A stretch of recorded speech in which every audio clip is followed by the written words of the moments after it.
Salve, sono Francesca. Siamo in Friuli Venezia Giulia, nelle Prealpi Carniche, in Valcellina, nella valle intorno al lago di Barcis, luogo del cuore di coloro che lo hanno visitato e che ne hanno apprezzato il paesaggio e il patrimonio storico-culturale. Ti presento il mio progetto di ricerca Architettura e cammino in Valcellina, nelle borgate di Barcis, che propone itinerari di cammino lento nelle piccole borgate distanti dal centro turistico, poco note e poco frequentate, ma ricche di bellezze da scoprire. Il territorio antropizzato di Barcis si estende in una conca, delimitata da versanti scoscesi, con presenza di spianate e terrazze, sia sulle prime pendici montane, sia nelle valli laterali, sia nella valle del canale del Cellina.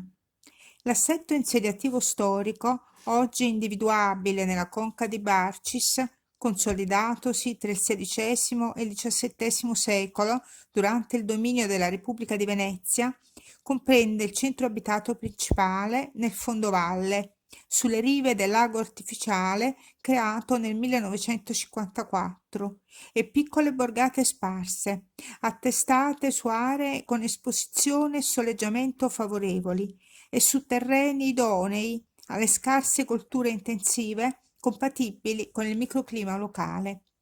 Il sistema insediativo sparso era in origine supportato da sentieri e mulattiere, di collegamento tra i nuclei abitati, centro e borgate, e con i luoghi in cui si praticavano le attività di sfruttamento delle risorse naturali per l'autosufficienza alimentare e per il sostentamento economico dei valleggiani.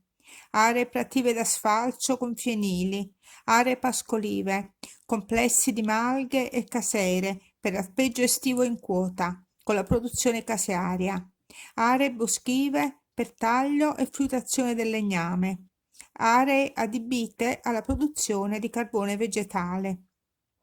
Le borgate sono sorte come piccole aggregazioni spontanee di case, abitate fino all'ultimo dopoguerra in media da 4-5 famiglie ciascuna, poi spopolatesi per effetto di ondate migratorie che hanno spinto gli abitanti all'estero o nelle pianure e nelle città del nord Italia in cerca di lavoro.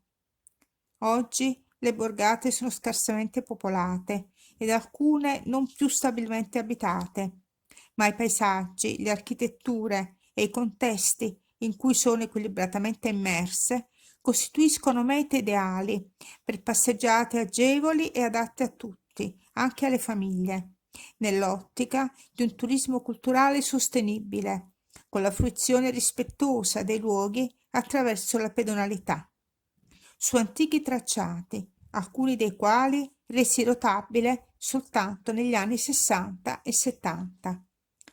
Lungo i cammini è possibile ammirare paesaggi e scorci panoramici, osservare architetture residenziali spontanee, emergenze architettoniche quali chiesette attestate sulle strade, luoghi di aggregazione della popolazione fino a pochi decenni fa, e numerosi piccoli manufatti votivi dislocati lungo le strade e lungo i sentieri, espressioni spontanee di arte popolare, di tradizioni familiari e di spiritualità degli abitanti di ieri e di oggi.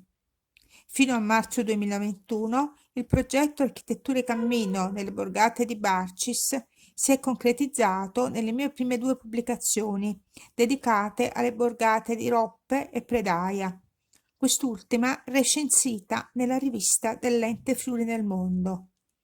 Il progetto è stato presentato online nell'evento organizzato ad ottobre 2020 da Italia Nostra Onlus, presidio di Pordenone, sul tema La cultura sostiene il territorio, nello specifico i cammini per una nuova visione del territorio. I miei libri contengono descrizioni illustrate dei cammini, corredate da foto attuali ed d'epoca, cartografie attuali e storiche del XIX secolo, note scritte e riferimenti bibliografici. Sono stati patrocinati da enti ed associazioni che promuovono la conoscenza e la valorizzazione del territorio. I libri sono in formato cartaceo ed ebook. leggibili da tablet e da cellulare, comodi anche da portare in cammino e da consultare.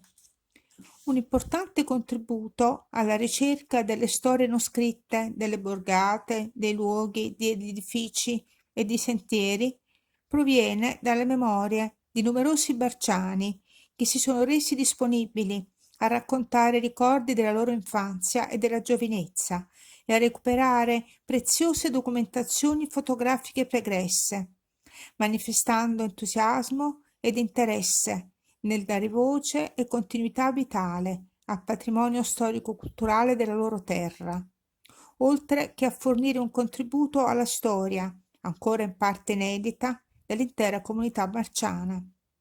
Se ti interessano i cammini attraverso le borgate di Barcis, puoi seguire il mio canale YouTube, il mio blog, in cui troverai articoli illustrati, la mia pagina Facebook. Puoi leggere gratuitamente gli estratti dei primi libri. Seguiranno altre pubblicazioni in corso di preparazione. Sotto questo video trovi tutte le indicazioni ed i links. Prima di recarti a scoprire questi luoghi, comincia con la lettura.